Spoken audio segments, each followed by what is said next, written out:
Endless steam. The hot water poured over my body, washing away the exhaustion of the day. I sighed, letting the warmth soothe my muscles as steam curled around me. Finally, I shut off the water, reaching for the towel. My fingers brushed against soft fabric, and I pulled it around myself. But as I stepped forward, I was back in the shower. The water was still running, cascading down my body as if I had never turned it off. I froze, blinking rapidly. Did I just imagine getting out? I must have been tired, zoning out too much to realize I hadn't actually moved. Shaking my head, I reached again for the faucet, twisting it off. The water stopped. I took a deep breath, grasped the towel, and stepped out. Only, I was still in the shower. The water was on again. The heat pressed against my skin, the air thick with steam. My breath hitched. I had just turned it off. Had I blacked out? Was I sleepwalking? No, I was awake. A nervous laugh bubbled up in my throat. This was ridiculous. Maybe I was more exhausted than I thought. I turned the water off again, slower this time, watching each droplet fade from the shower head. I counted to 5, reached for the towel, took a deliberate step forward, and I was still in the shower.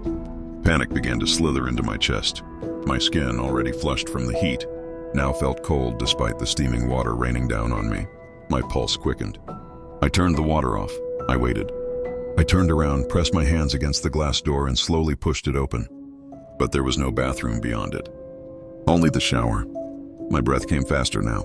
I spun around. There was no exit. Just tile, steam, and the unrelenting sound of water hitting the floor.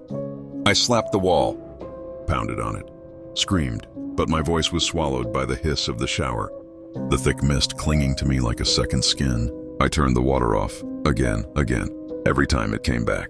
The heat burned against my skin, but a deeper chill had settled in my bones. Time stretched and twisted. I didn't know how long I had been here. My fingers were wrinkled, my legs weak. I tried sitting down, tried closing my eyes, but every time I thought I had escaped, I was back under the spray, the scalding water rushing over me.